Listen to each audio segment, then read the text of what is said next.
Bonjour, bienvenue sur la chaîne Terre de l'Ouest GHK, la chaîne spécialisée dans la conception et l'aménagement de jardins peu gourmands en eau, plein de biodiversité et surtout avec un très faible temps d'entretien.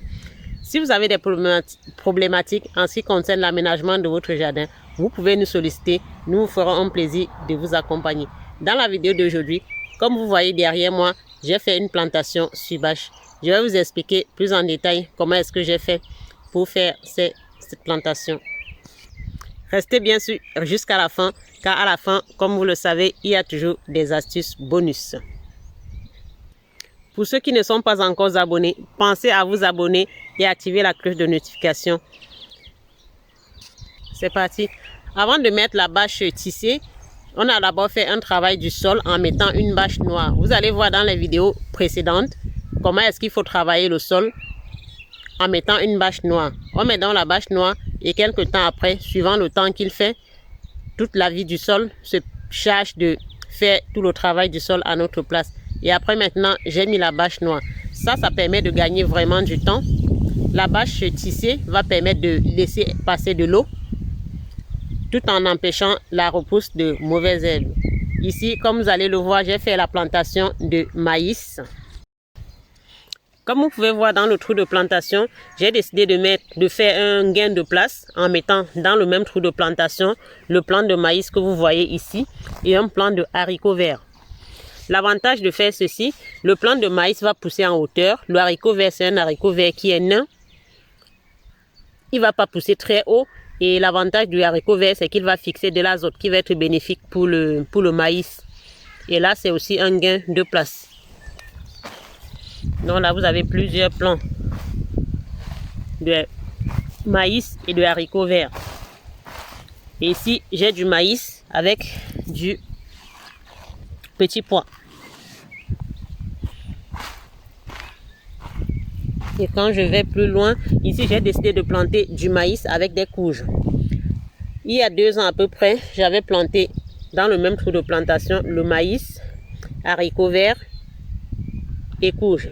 Mais je me suis rendu compte qu'avec le développement de la courge, elle va prendre vraiment beaucoup d'ampleur et il n'y aura plus assez de place pour le haricot vert.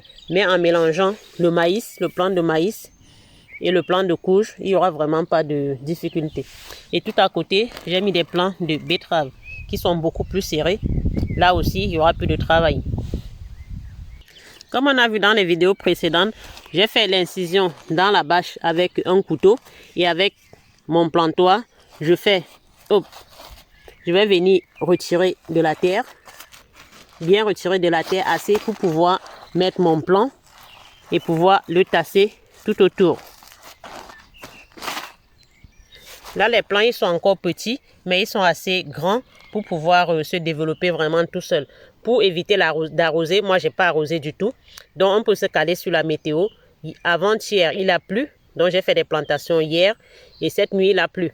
Donc, on peut vraiment arriver à limiter l'arrosage en utilisant les pluies. Quand vous devez mettre de la bâche, vraiment pensez à bien utiliser ceci pour pouvoir les fixer solidement au sol. Parce qu'avec le vent, la bâche a tendance, là vous voyez un peu les feuilles qui bougent. Avec le vent, la bâche a tendance à se soulever. Donc il faut vraiment bien la tendre et bien la fixer au sol. Pour que le vent ne vienne pas tout soulever et abîmer nos cultures. Pour ceux qui veulent cultiver du maïs, pour les récolter, pensez à les récolter quand la barbe, le duvet qu'il y a au bout du maïs n'est pas encore complètement sec.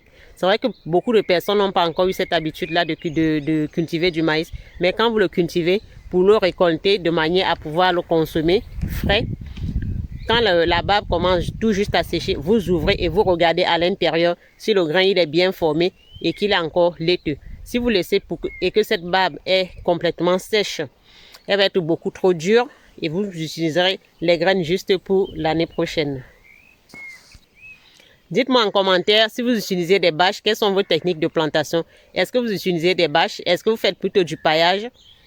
Merci de nous les dire en commentaire et pourquoi pas partager avec nous vos photos aussi de potager et de jardin. Vous pouvez aussi intégrer notre groupe WhatsApp dans lequel on discute sur les thématiques de jardin et d'aménagement. Pour ceux qui sont en Afrique, notamment au Cameroun, si vous avez besoin d'un aménagement, n'hésitez pas à nous contacter car je vais bientôt faire des vidéos sur les aménagements que je vais proposer au Cameroun et un peu partout en Afrique. Merci de nous avoir regardés jusqu'à la fin. N'oubliez pas de vous abonner, de liker, de partager pour nous soutenir. Merci encore et à bientôt pour nos prochaines vidéos.